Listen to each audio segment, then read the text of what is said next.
Oi, bem-vindos a mais uma aula de redação do cursinho Paralelos. É a última aula desse ano, né? Então vamos lá começar. Então, minha última aula, eu fiz uma revisão dos modelos de redação, sobre cada parte, né, da redação, introdução, desenvolvimento, conclusão.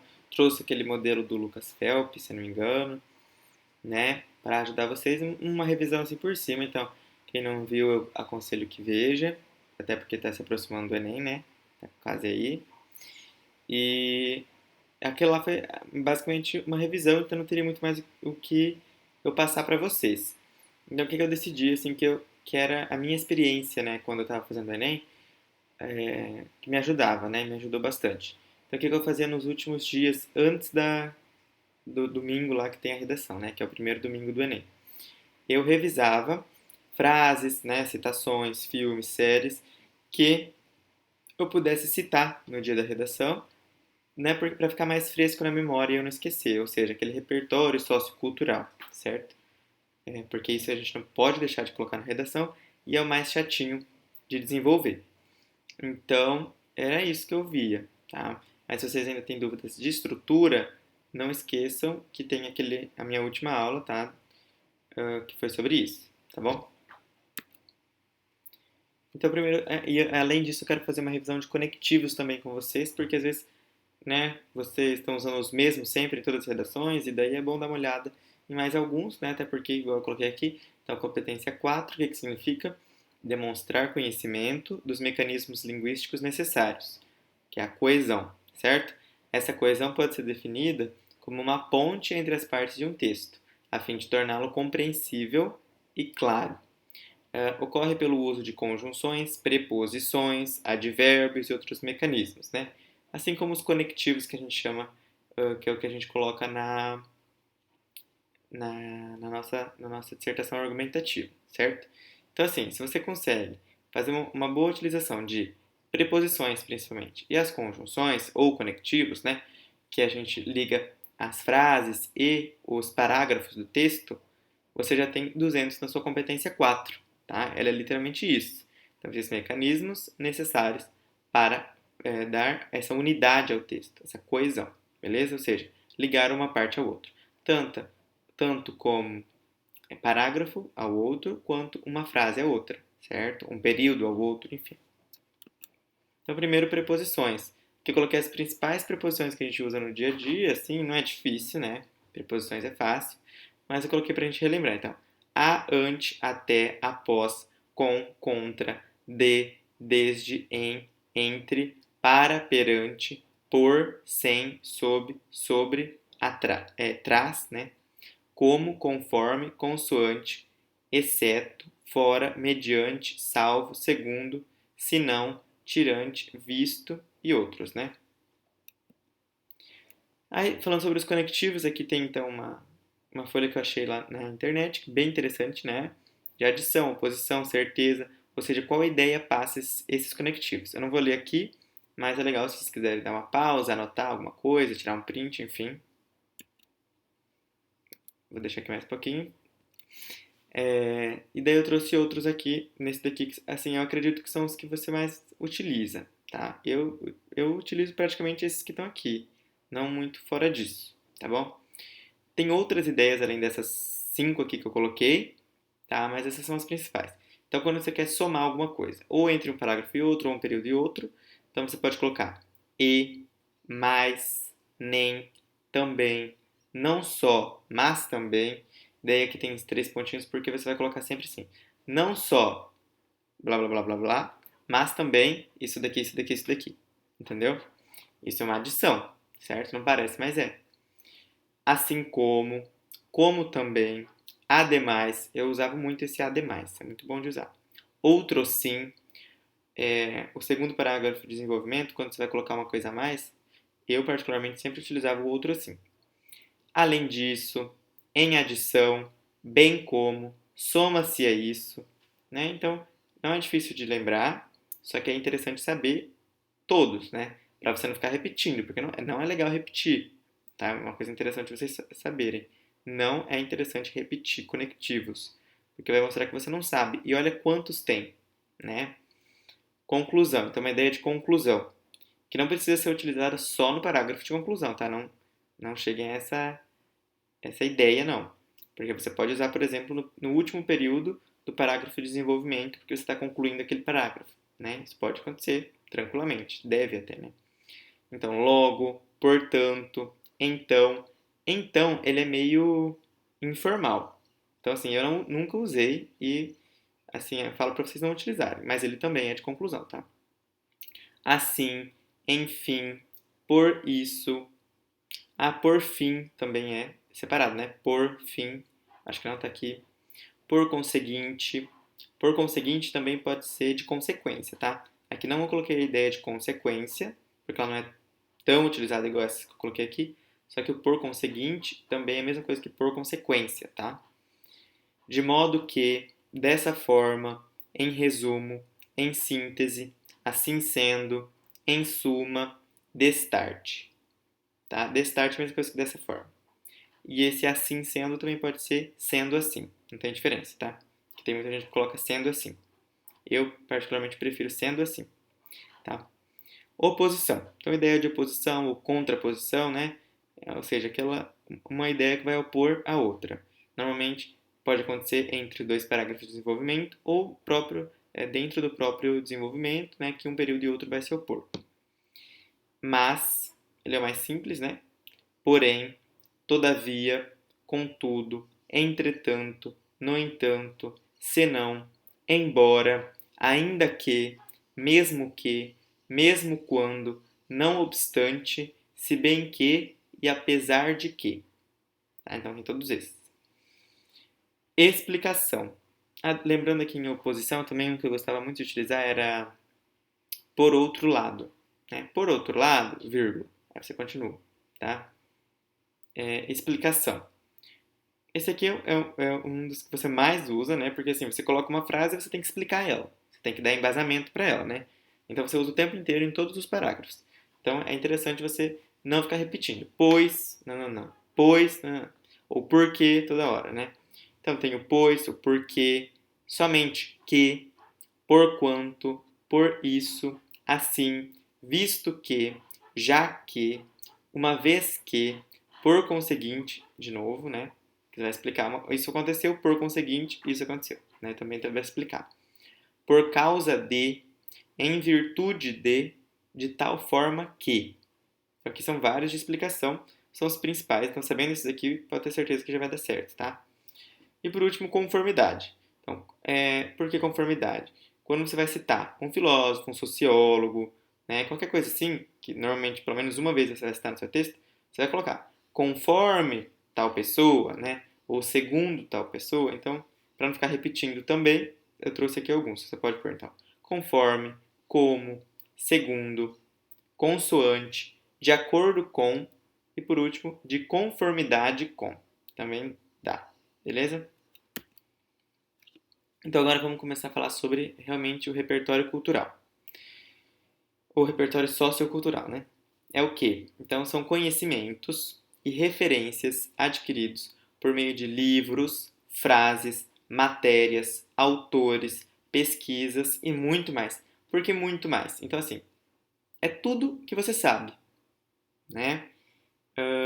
E não importa de onde veio, qual é a fonte. Pode ser livro, pode ser do jornal, na TV, no rádio, enfim, toda a sua bagagem sociocultural, tudo que você sabe, né, sobre o mundo em si. Tá? Então isso é repertório sociocultural. Eles são usados em redações e na vida para apoiar opiniões e argumentos, né, argumentações também. Então, o que significa assim, e na vida, né? Porque, por exemplo, se você está dando uma opinião política ou uma opinião econômica para um amigo seu, você vai ter um porquê, né? Ah, porque eu vi isso no jornal, ou porque eu sei disso, ou porque, entendeu? Então, para você dar embasamento, para você apoiar essa sua opinião, a sua argumentação, tanto na vida real quanto em redações, você vai utilizar seu repertório sociocultural, beleza? Desse modo, o repertório é usado para fundamentar, argumentar e fortalecer o que o candidato deseja defender. Além disso, olha aqui, gente, o além disso é um conectivo de adição, a gente acabou de ver lá, né? Tá vendo como é usado? Além disso, são avaliados pelas bancas de correção de diversos vestibulares, como no Enem em que a competência 3 avalia a capacidade do estudante de coerência e a plausibilidade entre as ideias apresentadas no texto, além da organização dos argumentos, apresentando o ponto de vista de forma clara e coerente. Então, lembra que antes a gente falou sobre a competência 4, que era sobre a coesão, que você vai utilizar preposições, advérbios, locuções adverbiais e principalmente conectivos, que foi tudo que a gente viu ali, para a competência 4. Então, para a competência 3, vai ser a sua coerência. Então, o que é coerência, né? A coerência e a coesão sempre estão muito ligados. Coerência é se o seu texto está como uma unidade só, certo? Se ele não tem várias contradições, assim, que não tem sentido. Então, essa coerência vai ser dada principalmente pelo seu repertório cultural, certo? Então, porque você tem que embasar, você tem que dar argumentação, fundamento para as suas opiniões, que no caso, no texto, vai ser as suas teses, né? Então é isso, né? Eu quis colocar isso aqui para a gente ficar bem claro o que é repertório cultural, repertório sociocultural. Aqui eu deixei um que uma vez, eu não lembro onde que eu vi sobre isso, mas é muito interessante e assim dá para colocar em praticamente todos os temas, tá? Então, esse jornalista, acho que eu não coloquei aqui, ele, se eu não me engano, ele faleceu ano passado, Gilberto Dimenstein. Então, no seu livro O Cidadão de Papel, ele cunhou o termo cidadania de papel. Podemos usar como repertório em diversos temas diferentes. Está relacionado com o fato de termos muitos direitos assegurados na lei, como por exemplo na Constituição brasileira, porém não usufruímos deles por algum motivo, né? Que daí vai entrar aqui o tema que for. Por algum motivo você não está usufruindo daquela lei, daquele seu direito. Assim afirma-se que o exercício completo da cidadania está restringido, né? O exercício está restringido ao papel.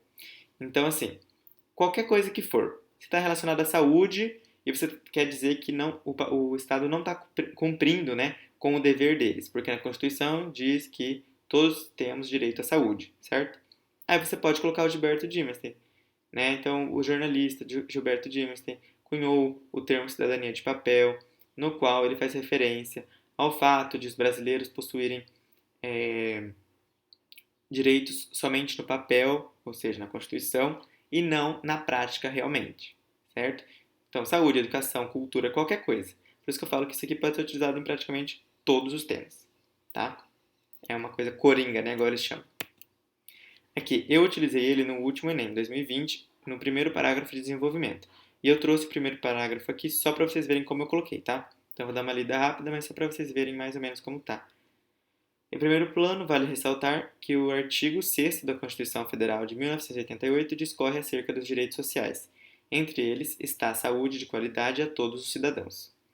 Em contrapartida, é nítido que tal prerrogativa não é cumprida pelo Estado. Outra coisa que eu queria falar, em contrapartida, também é um conectivo de oposição. Eu acho que não está naquele slide lá e é muito bom de utilizar, tá? Em contrapartida. Como prova, constata-se que, segundo a Organização Mundial de Saúde, em 2017, aproximadamente 6% da população brasileira tem depressão, uma das enfermidades mais preocupantes da atualidade, considerando que ocasiona milhares de suicídios por ano. Por conseguinte, pode-se inferir que o termo cidadania de papel, cunhado pelo jornalista Dimenstein, é cabível nesta situação, já que os indivíduos possuem direitos na teoria, mas não usufruem deles na prática. Certo? Então foi desse jeito que eu coloquei sobre o Gilberto Dimenstein, em relação ao tema do ano passado lá, que era sobre o estigma relacionado às doenças mentais na sociedade brasileira. E aí agora eu trouxe alguns repertórios que particularmente eu sempre olhava antes das redações, que é interessante saber. A maioria deles eu até já tinha trazido, acho que para vocês, em outra aula já, algum tempo atrás, mas vamos revê-los, tá? E é isso. Então, vamos lá. Declaração Universal dos Direitos Humanos, de 1948. Tem muitos artigos. Né? Eu tinha trazido, acho que uns 7, 8 para vocês, mas esse eu dei uma diminuída só para a gente ver mais clareza e se vocês quiserem decorar, é menos coisas, né? Então, o artigo 7º diz: todos são iguais perante a lei e, sem distinção, têm direito à igual proteção da lei.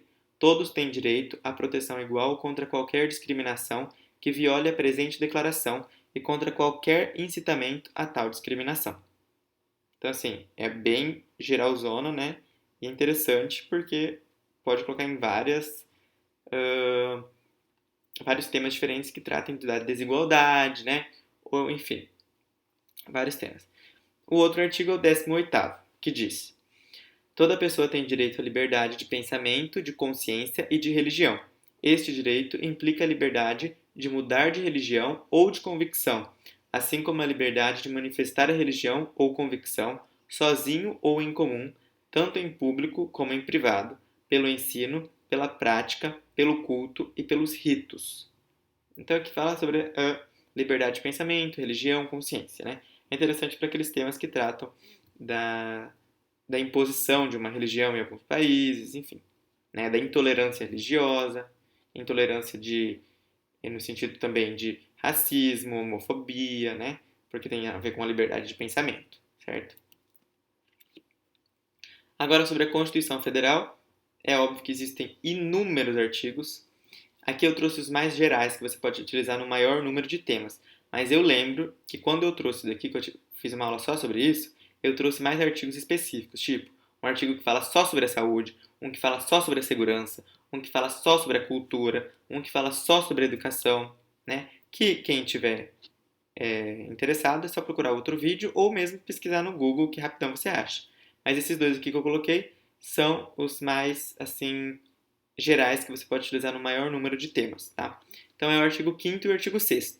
No artigo 5º diz: todos são iguais perante a lei, sem distinção de qualquer natureza, garantindo-se aos brasileiros e aos estrangeiros residentes no país a inviolabilidade do direito à vida, à liberdade, à igualdade, à segurança e à propriedade nos termos seguintes.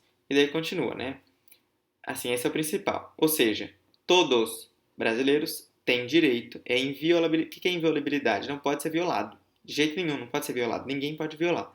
O direito à vida, à liberdade, à igualdade, à segurança e à propriedade. Então, essas cinco características, né, propriedades, assim, que você pode decorar aí, porque é muito interessante colocar no tema, né, na redação.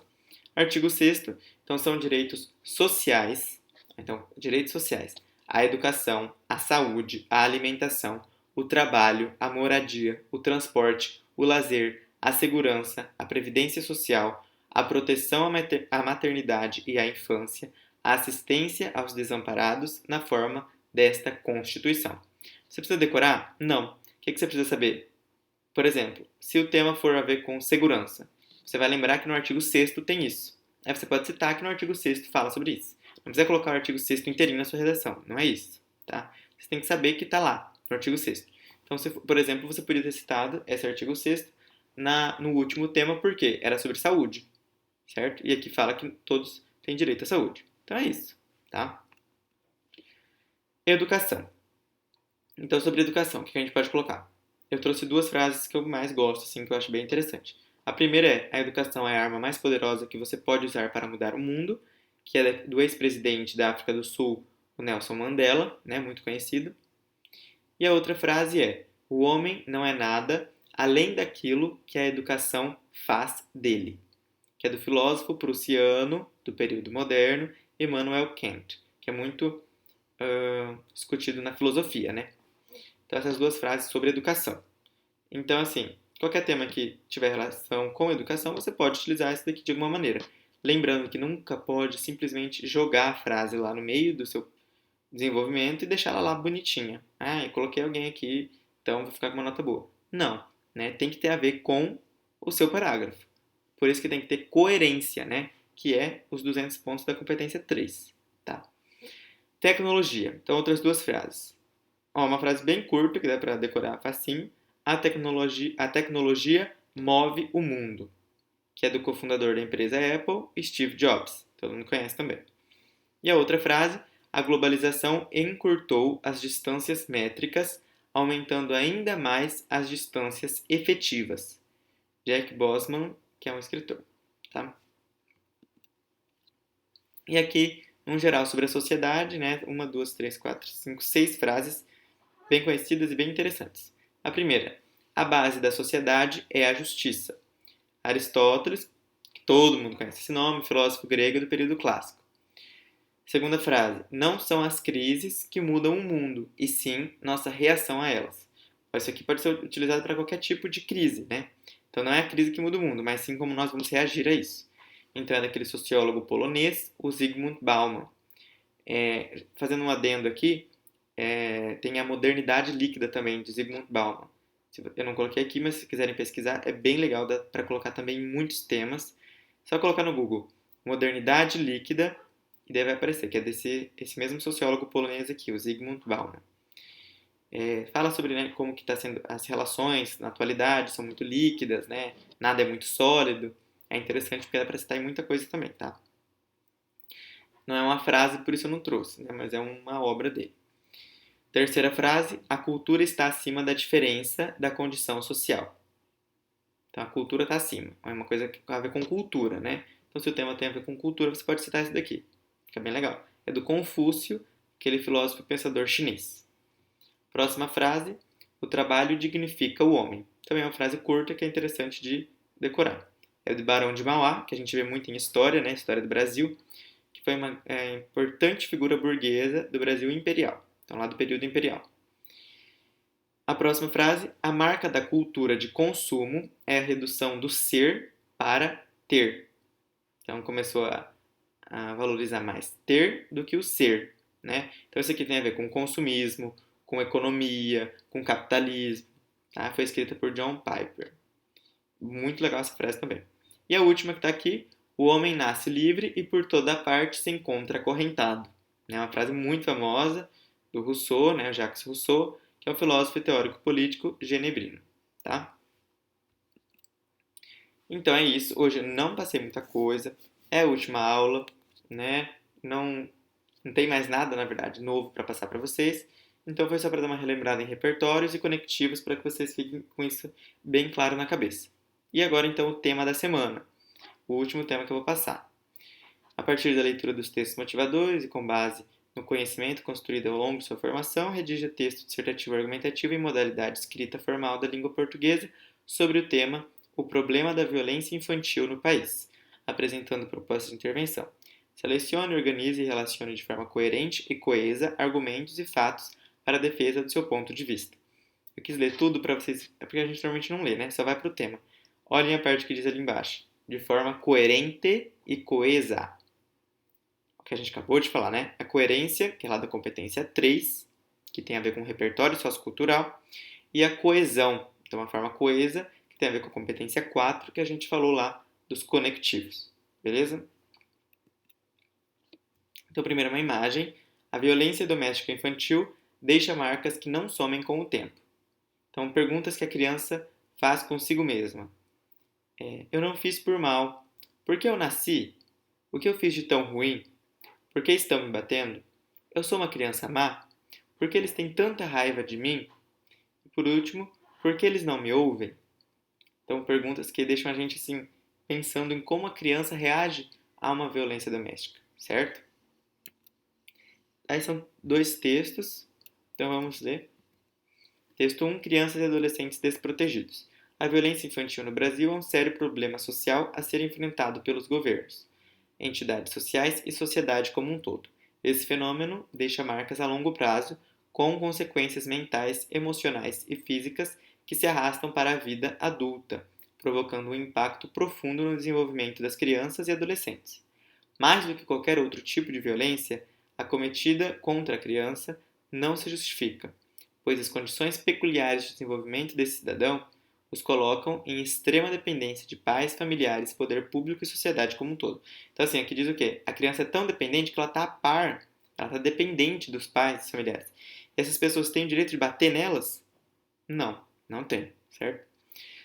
A problemática alcançou relevância principalmente a partir da implantação do Estatuto da Criança e do Adolescente, o ECA, né, que é bem famoso. Se eu não me engano é lá de 90, 91. Então, assim, ainda é recente, né? Olha quantos anos tem nosso país e quantos anos que tem esse estatuto. Que estabelece que é preciso garantir às crianças e ao adolescente a promoção da saúde e a prevenção de agravos, tornando obrigatória a identificação e a denúncia de violência. Então, é obrigatório que, se você sabe, né, ou que você identificou uma violência, que você denuncie, tá?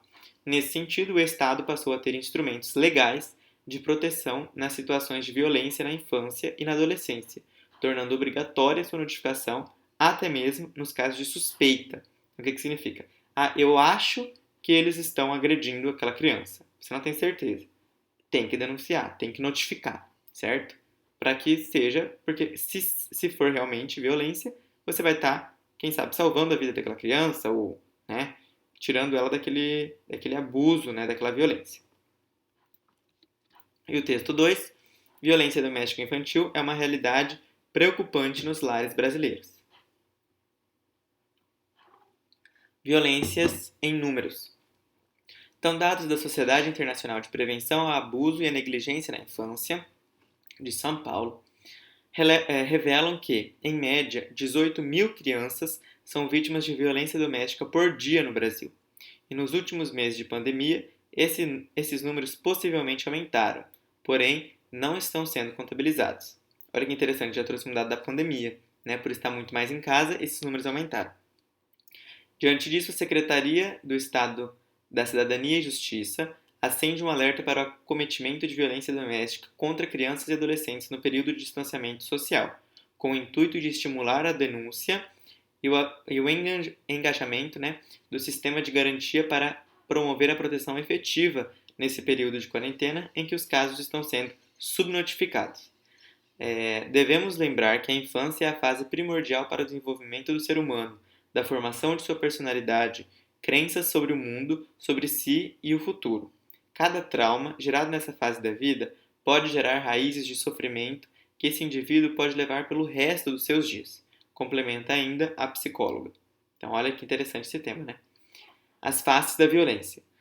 O protocolo de atenção integral às crianças e aos adolescentes vítimas de violência da área da saúde traz uma abordagem interdisciplinar sobre os vários tipos de violências domésticas, sejam elas física, psicológica ou sexual, praticadas por um membro da família, como pais biológicos ou adotivos, padrastos, madrastas, tios, tias, avós, avós, incluindo babás, podendo ser maus tratos físicos, uso da força física de forma intencional, praticada por pais, responsáveis, familiares ou pessoas próximas da criança ou do adolescente, com o objetivo de ferir, deixando ou não marcas evidentes. Então, violência não é só física, tá vendo? É interessante lembrar que tem a parte psicológica e também o abuso sexual. Síndrome do bebê sacudido. É uma forma especial de maus tratos e consiste em lesões cerebrais provocadas quando a criança, em geral, menor de 6 meses de idade, é sacudida por um adulto. Então, quando sacode-se um bebê, né? Síndrome da criança espancada. Baseia-se em evidências clínicas e radiológicas das lesões. É reconhecida como aquela em que a criança é vítima de deliberado trauma físico não acidental provocado por uma ou mais pessoas responsáveis pelo seu cuidado. Síndrome de Munchausen por procuração. É definida como a situação na qual a criança é levada para cuidados médicos devido a sintomas ou sinais inventados ou provocados pelos responsáveis, que podem ser caracterizados como violências físicas, exames complementares desnecessários, uso de medicamentos, ingestão forçada de líquidos e etc. Ou psicológicas, né? E psicológicas também. Inúmeras consultas e internações, por exemplo.